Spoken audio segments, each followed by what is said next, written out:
The opinions and suggestions expressed on the following program are solely those of the participants and are not necessarily endorsed by KRMG, Cox Media Group Incorporated, or the program sponsors. This following program is sponsored by Causeway, LLC. Information in this broadcast is not intended as an investment, tax, or financial advice. Matthew Moore is not a licensed investment advisor and speaks solely from his experience and opinions. All information in this broadcast is for entertainment or educational purposes only. Matthew Moore, Causeway, LLC, and Cox Media Group Tulsa are not responsible for the success or failure of any person's investment decisions or purchases. Matthew Moore, Causeway, LLC, and Cox Media Group Tulsa makes no and expressly disclaims all representations, warranties, and guarantees with respect to this broadcast and its sponsors. Investing in any market is inherently risky and can be financially dangerous. Invest at your own risk. Gather knowledge in the world of cryptocurrency right now on 102.3 KRMG, Tulsa's news and talk. Welcome to Cryptocurrency with Matthew J. Moore. Matthew is locally based right here in Tulsa. Questions, comments, concerns? Call 918-460-5764 or send us an open mic using the KRMG app. Now, here's Cryptocurrency with Matthew J. Moore. And welcome to the show. My name is Russell Mills. Thanks for spending part of your Sunday evening with KRMG. Matt and Eric and the gang. We are here to dig for that digital gold. Although these days, with everything going on, you might be more tempted to, dig a foxhole and just hunker down and see what happens next. But how do cryptocurrencies stand up in troubled times, let's say, as opposed to fiat currencies? I think that's a legit question, and one we may all get an answer for before too long. Let's see if we can get a preview of what's going on in the world and dig for some digital gold with our host, Matthew J. Moore. Good evening, Matt. Hey, thanks, everybody. This is the place you got to be when you're involved in cryptocurrency. Maybe you want to learn. We're actually handing out things like orange pills. We call it Bitcoin. We're talking peace. We're talking war. We're talking money today. And this is a subject matter that I think is very philosophical. It's something that people don't really think about. What are the implications to the type of money that we use when it comes to conflict and war? A lot is going on in the world. We all know that. We've all been seeing that. And cryptocurrency, that is always evolving. Whether it's price, whether it's developments in news and products and services. But then again, how does that relate to the geopolitical nature of things going on in the world today? And to help me unpack this intense episode, I have none other than my good friend, Eric Cooper. Hello, buddy. How you doing? Matt, what's going on, man? I've been pretty blessed to be able to be part of the team here at KRMG for a long time. With 18 with the teacher strike, 19 the flood, and then 2020 COVID, and now everything going on. When we look back at 2021 and we say, what happened in 2021? A lot, right? A lot. So we're going to unpack some of that stuff today. Well, today our conversation is not about Afghanistan, but instead we will be looking at the dynamics of war, fiat money, and Bitcoin. Much like I was saying here in the beginning. But is war simply about religion? Is it about control? Is it about resources? Or is it more sinister than that? Stay tuned, because the real question is war. What is it good for? What incentives promote war? And is the dollar empire a reason to blame? Does the Bitcoin standard change it if we were to go to one? All this and more on today's episode. You really got to listen to this. I think this is going to be a great conversation. And, we got some people in studio to talk about it, but I think Eric has some news for us. Yeah, Matt, I don't not know what war is good for, to be honest with you. But one thing that I do know is something that's really, really good to fight for is tickets to Bitcoin 2020 conference in Miami. And now, as an official media sponsor for the world's largest cryptocurrency event, we're not only going to get to bring you some of the hottest speakers on our show, but we can also get you into the conference at a discount. So if you're listening live or if you're listening after the fact, KRMG10 is the promo code, and we can get you 10% off your ticket.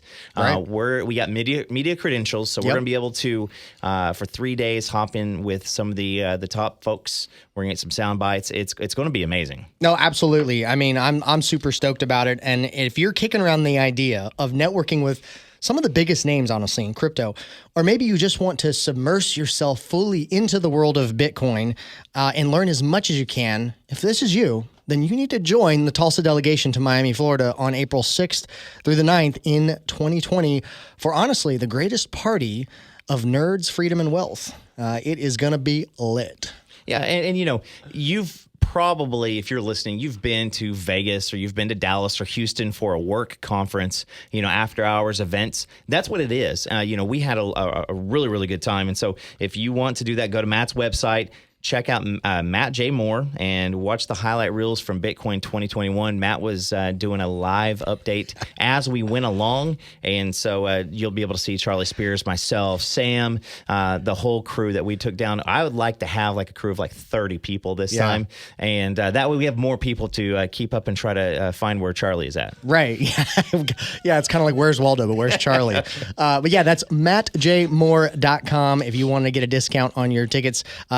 Also, when you buy those tickets on my website, it'll take you directly to the event page where you can buy tickets for the conference. And like Eric was saying, use promo code KRMG10 for a 10% discount. And by doing that, you not only get to join us, but you also get to support this show. So what are you waiting for? Time is ticking. And in fact, prices actually go up on the tickets as more time goes. So if you buy earlier, it's actually a better deal. Yeah. And so, Matt, we were talking about what our favorite things were. We came in, it was not the 2.5 hour line. Though that did educate me quite a bit, because when we had this big line, it opened my eyes immediately to like, this is how many people were actually at the conference in Miami. Because the ticket, it's not like a $50 ticket. No. It was I think when we paid, it was like $400, right? And so $40 off at 10%. Hey, not bad. Check the math. But one of my favorite things is we got inside and you get to see the massive array of people walking up and finding some folks right before they went live with El Salvador news, getting to walk up and find some of the top names in crypto, waiting for an Uber and running into Rice. Right. Shout out to Rice Crypto. Mm-hmm. And but we went in and we got to just meet people. And again, it makes it more real with some of the people and the projects that are being worked on behind the scenes, from Bitcoin ATMs to different wallets to different crypto projects going on. And so that just truly, it stuck with me. And at that point, I'd ordered orange pills, but that was like a no point of no return for me. Oh, yeah. No, for me, it's definitely the energy and the people. It's all about who you go with, who you surround yourself with, and all the people that go to the Bitcoin conference, they're all like-minded. So it's a lot of fun. But today, in segment 2, to help us talk about war, money, and Bitcoin, is none other than Bitcoin miner Charlie Spears from Nakamoto Partners, along with returning guest, chartered financial analyst Andrew Ryan.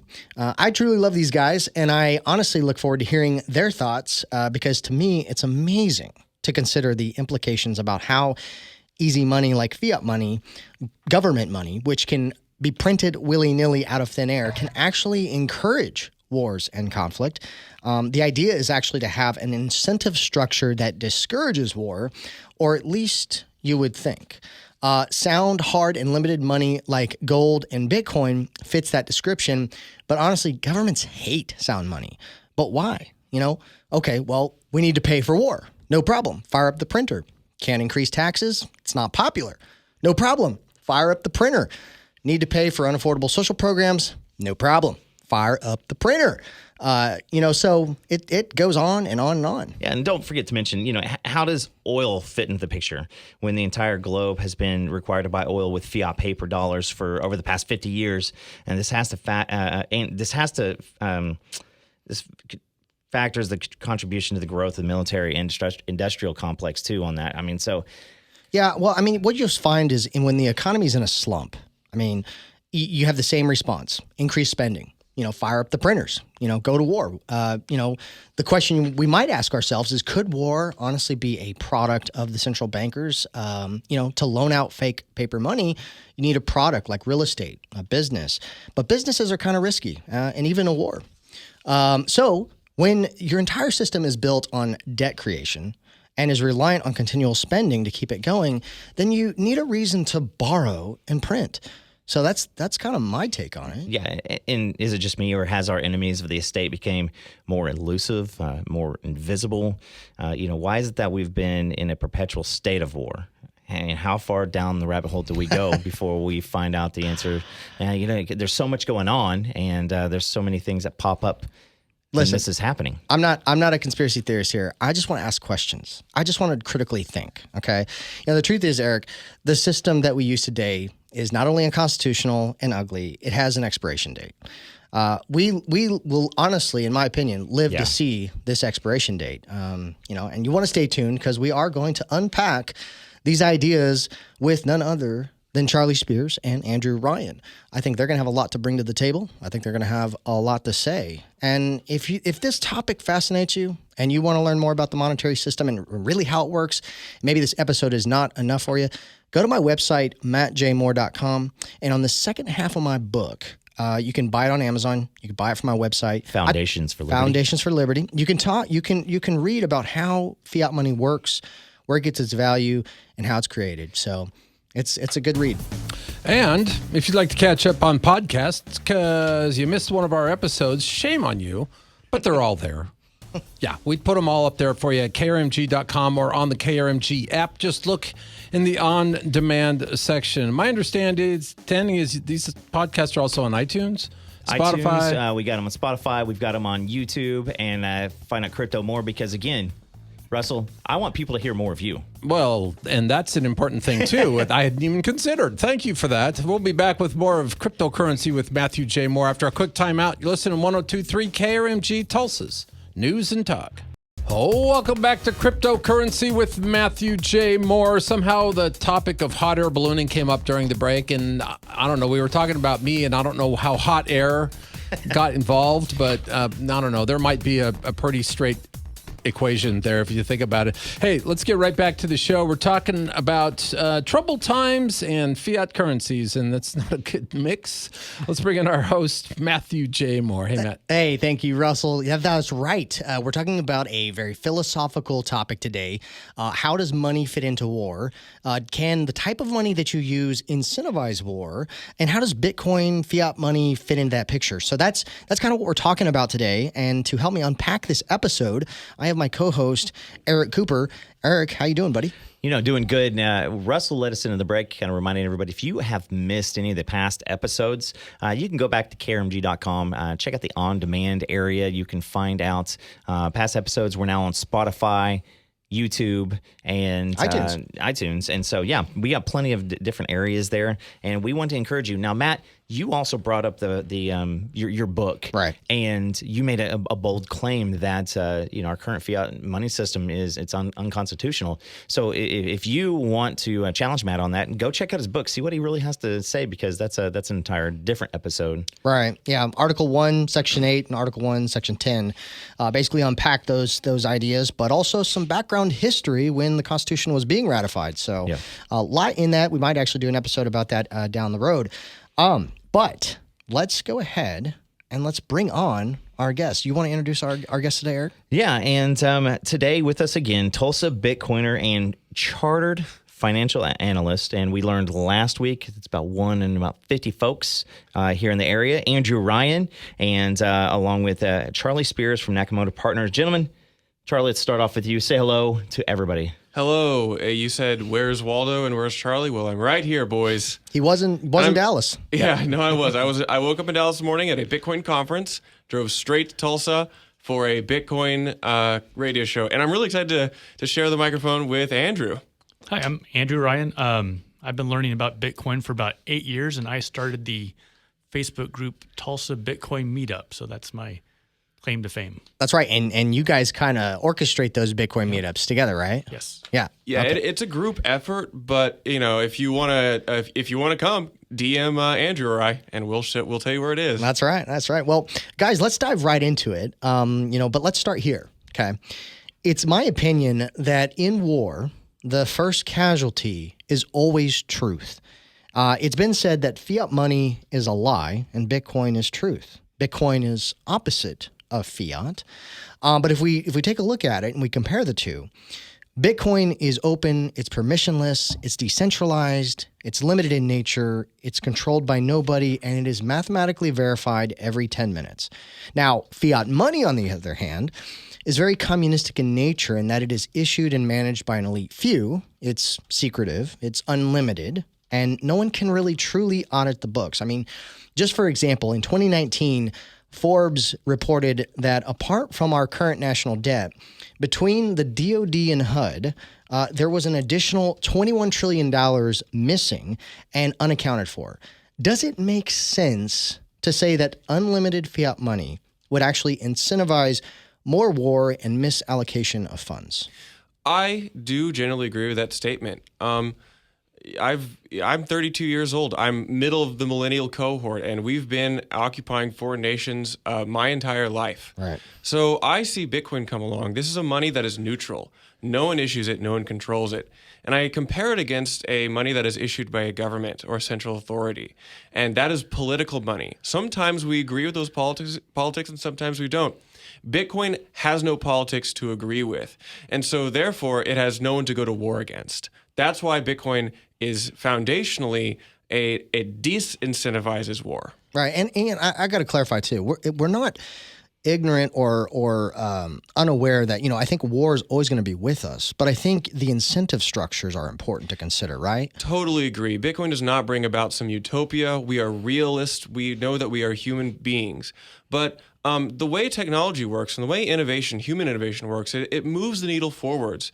Child mortality rates have decreased since we have the internet and supply chains to grow more food and agriculture innovation. We can go to the moon. We can build satellites. All this stuff is great. It creates new problems. Same with Bitcoin. We think that it will reduce the surface area for us to extend our resources and energy outside of domestic innovation and production and helping the people next to us. Well, you can look at, so Bitcoin doesn't bring about utopia, but fiat money does create bad incentives on so many levels. So that's a good way to look at it. Yeah. And do you have any other thoughts on that? Well, so just the fact that like you said, you've got a few people controlling the issuance of fiat, that gives them a lot of power. And as they say, power corrupts and absolute power corrupts absolutely. Right. That's always true. And, and there's, money is exceptions. If you think about it, you think of power, you think of money, you think of influence. And I think when you look at the history of even just America being, having, because this is not the first time America has had a 100% fiat money. People don't realize this, but during the Revolutionary War with England, the American colonies issued a fiat dollar known as the Continental Dollar, and it ends up, honestly, into hyperinflation like most fiat currencies do. And during that time, they came up with this phrase, it's not worth a continental. And that's kind of where we got that from. But the founding fathers decided that fiat was bad after that experiment, and that the USA was going to go on a gold and silver standard via the Constitution. But come 1862, when we had the Civil War, both the North and South leaves this standard briefly because they need more money to pay for things, goods, for the war. But the South ends up into hyperinflation with its fiat going to zero. And although the North won, their fiat lost 75% of its value. And so from 1879 to 1913, arguably one of the most prosperous times in American history, America maintained a true gold standard. And then we, see the creation of the Federal Reserve.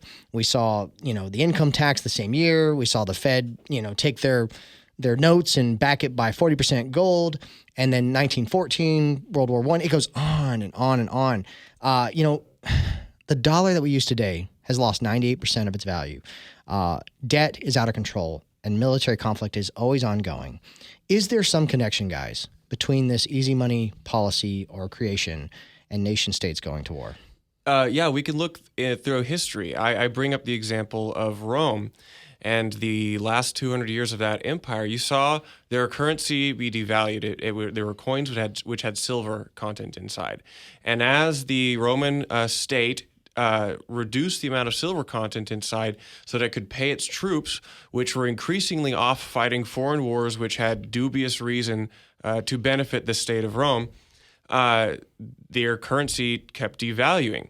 And when there is no limit to how much money you can create and how much you can pay a military-industrial complex, that thing will continue to grow and spiral out of control until it collapses. I'm not calling for the collapse of anything. I'm just saying a hard money would mean it's hard to go to war. Right. And I looked up, just for fun, UK history. It's not just the U.S., it's not just Rome. Since World War II, Britain has had two devaluations, one in 1949 and then again in 1967. And it may not have been directly attributable to war, but it was point is they just can't keep themselves from printing even if they are on a pseudo gold standard at that time. It's irresistible, you know. I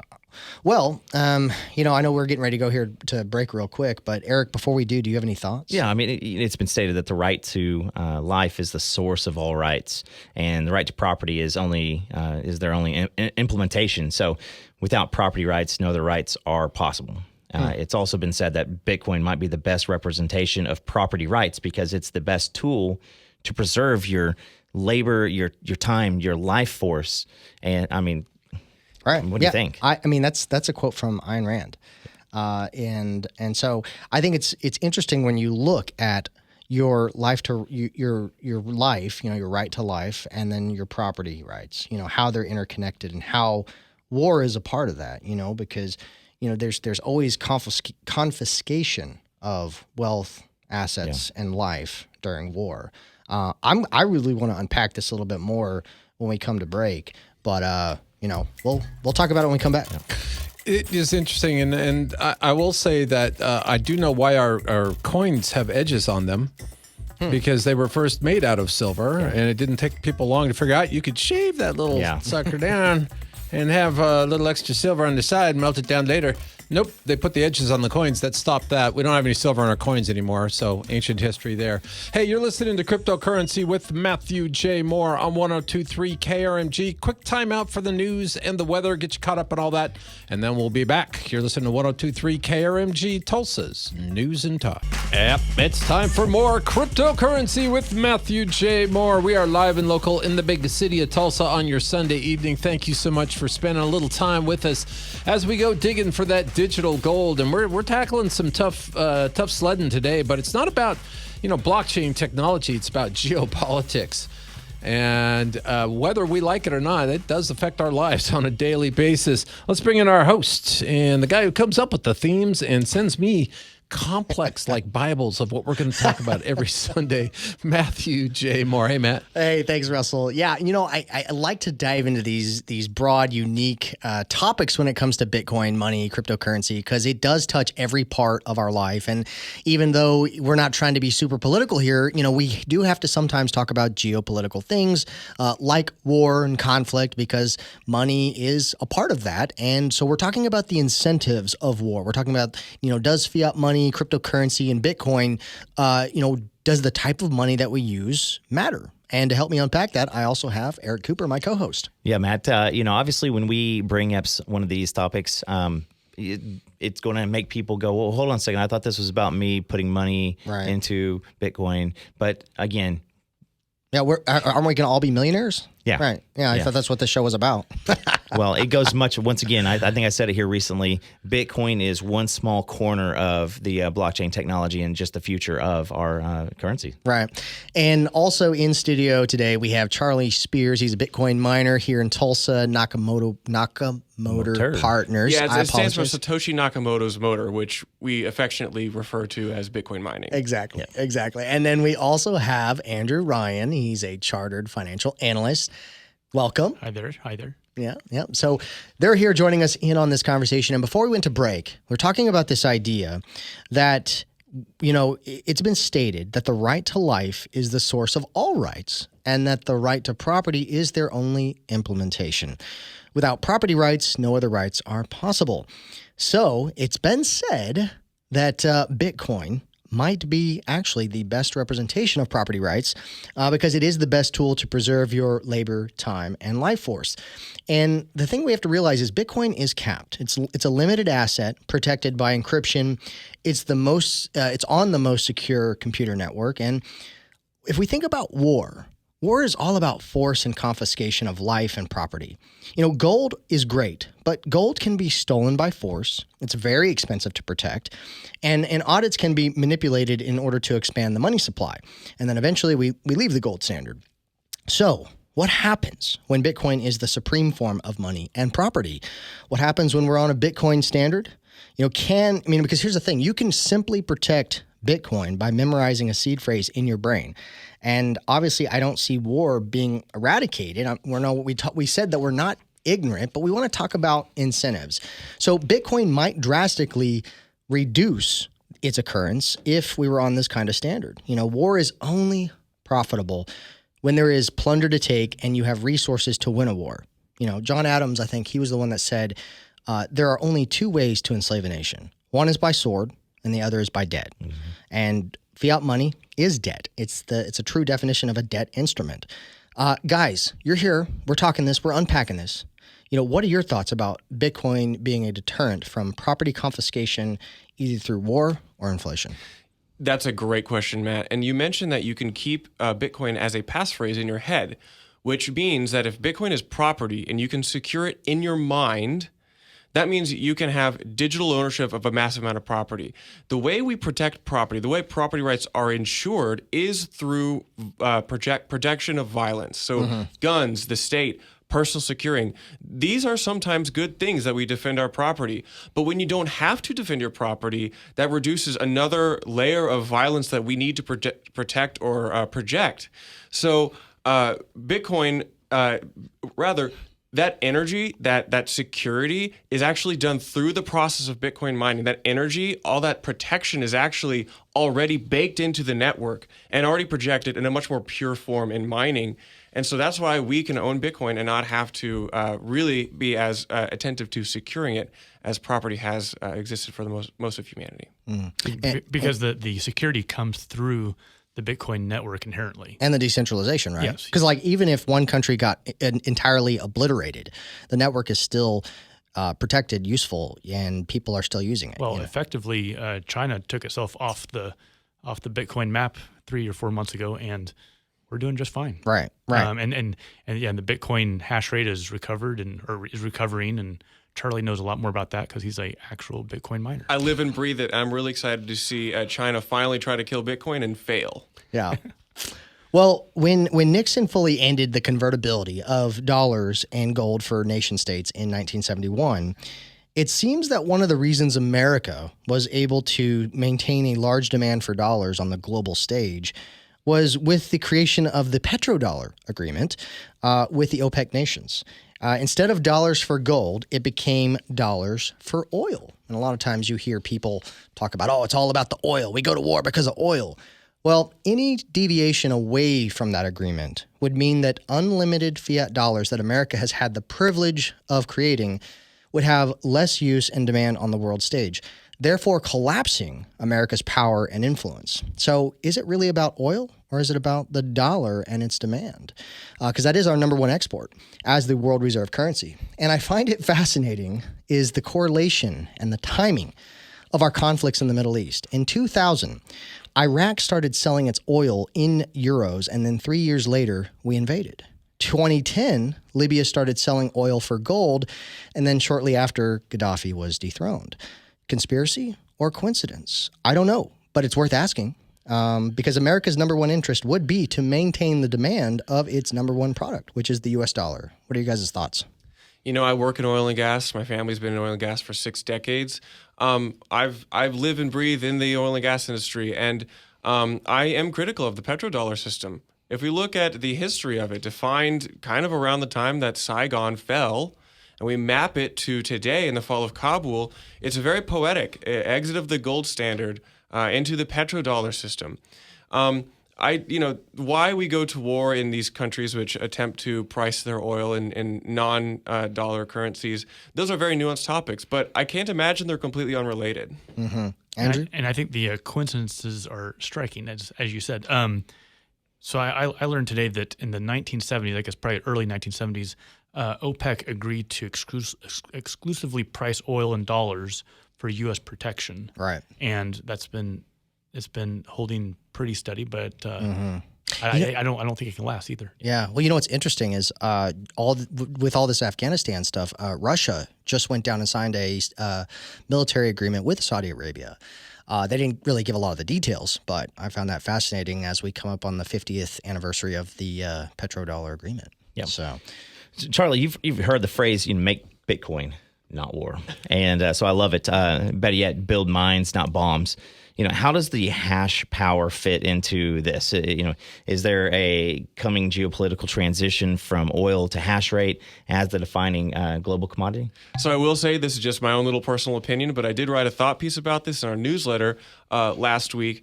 I say build mines, not bombs. And really that is, if we zoom really far out, war is a way to leverage energy and resources against another nation.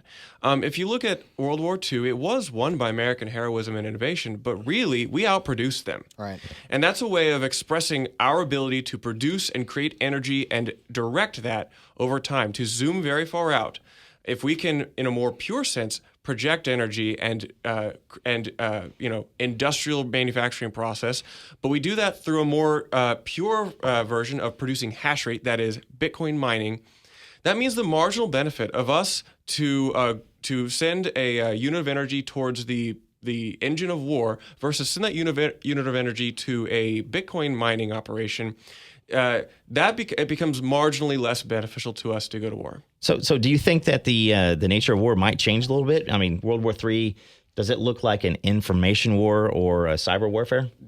Man, I have no idea. I think the war of 2100 will be one of Bitcoin, though. Yeah. Well, I think it. So one point though is if there is for example, a nuclear war. Right.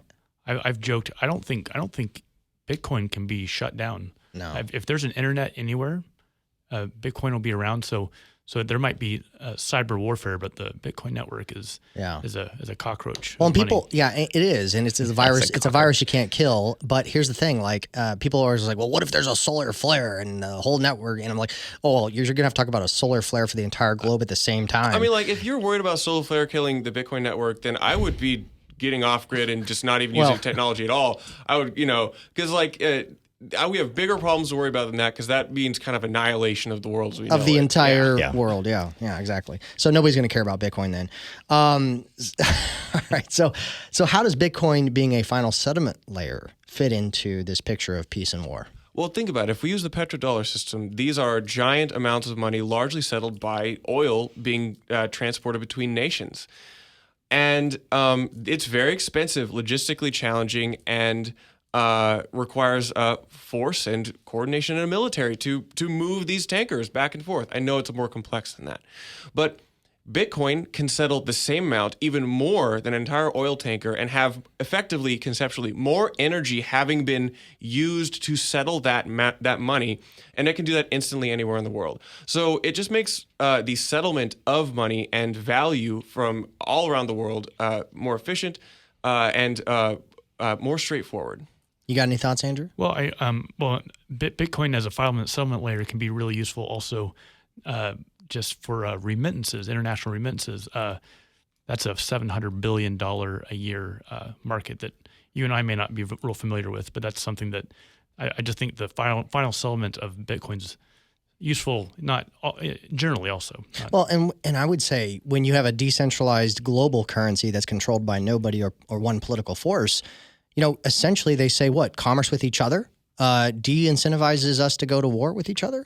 So I don't know, just food for thought. The best barrier to going to war is to truly know the other person on the other side. And when we transact directly peer-to-peer, we understand the counterparty. Interesting. Well, when we come back, we're going to talk more about this. It occurs to me that, I don't think we're ever going to stop war.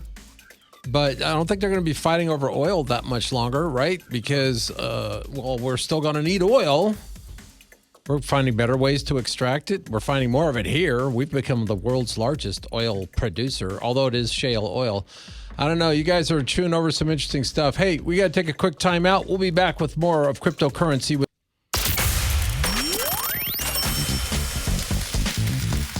We are back. You're listening to Cryptocurrency with Matthew J. Moore on 102.3 KRMG, Tulsa's News and Talk. I'm Russell Mills. Thank you very much for tuning in this evening. One quick reminder. Okay, I lied. Two quick reminders. One, you can always find this show, podcasts of it, on KRMG.com or the KRMG app. Look in the on-demand section.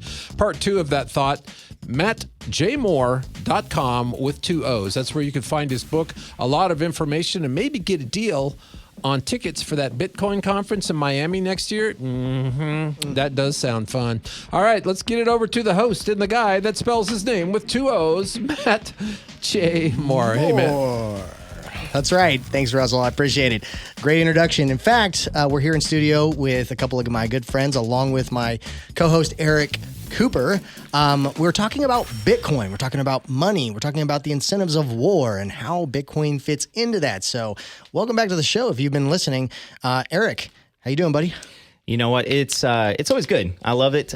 We've been talking a little bit about the dirty Fiat and oil and war today, and all the good stuff. All the good stuff. You know, the things that you thought you were going to hear when you tuned in today. Right. Yeah. So, yeah. But again, I want to dig back into this because I think that you had a question for you want to. Yeah. So we've got turn back. Yeah, exactly. So we have Charlie Spears from Nakamoto Partners.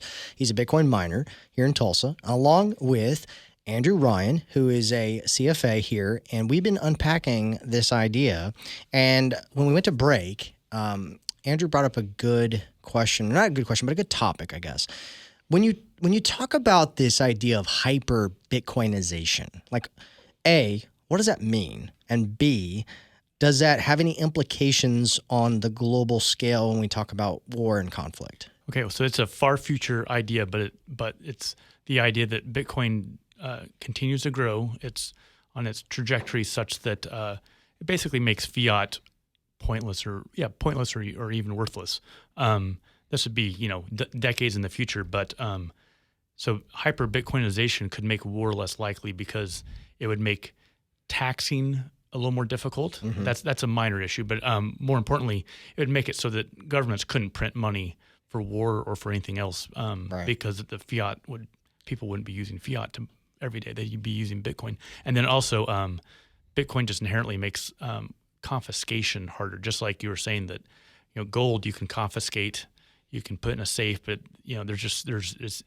if someone kills you, they can steal your gold, but if they kill you, they can't take your Bitcoin if you store it correctly, in your head or whatever. So. You can manipulate audits too. You can go off the gold standard again.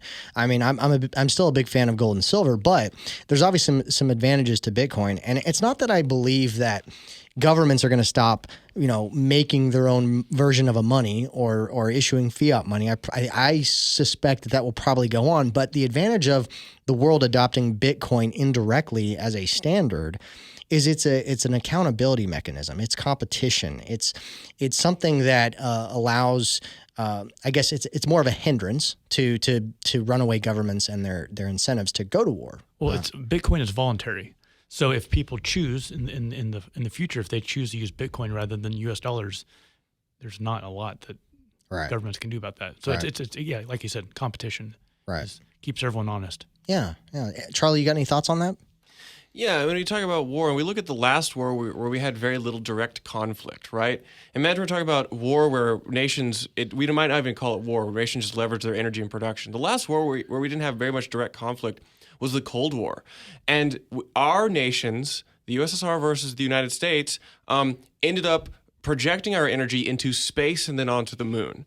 This is not to say that was a good time or a good thing, but the nature of war may change, and we will have to find outlets for the energy and production. I hope that's innovation. Right.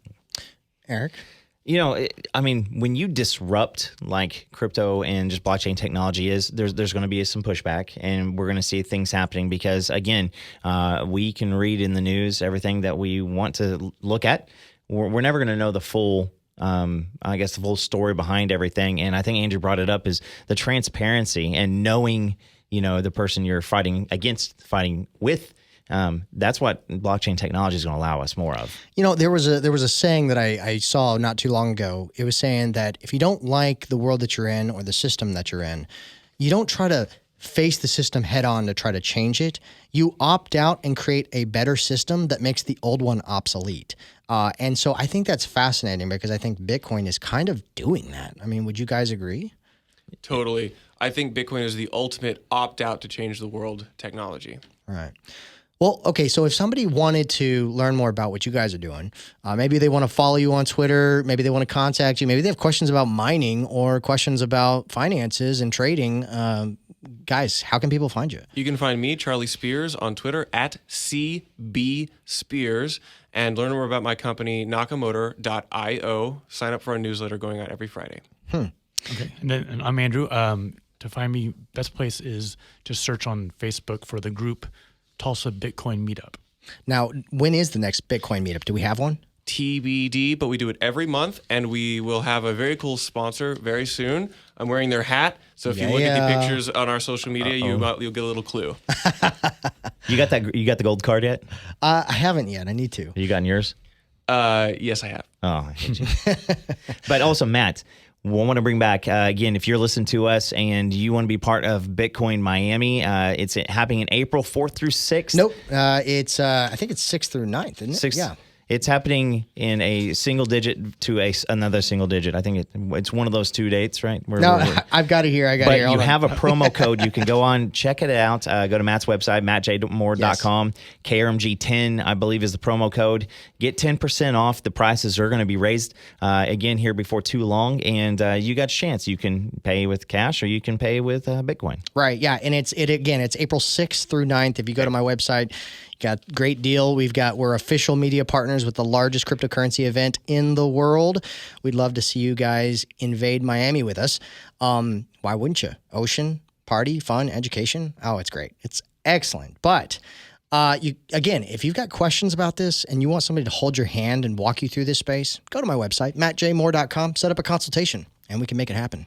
All right. It has been another exciting adventure with the boys on cryptocurrency with Matthew J. Moore. I learn something here every week, and I leave having as many or more questions than I got here. That may be the case with you. Well, in that case, you need to stick around. Come back next Sunday. Hit us again at 5 o'clock, and we'll confuse you some more. But I guarantee you, this is the future, folks. You want to get on board before the ship leaves the station. See you next Sunday. That was a dope episode, y'all. What's that? That was a dope episode.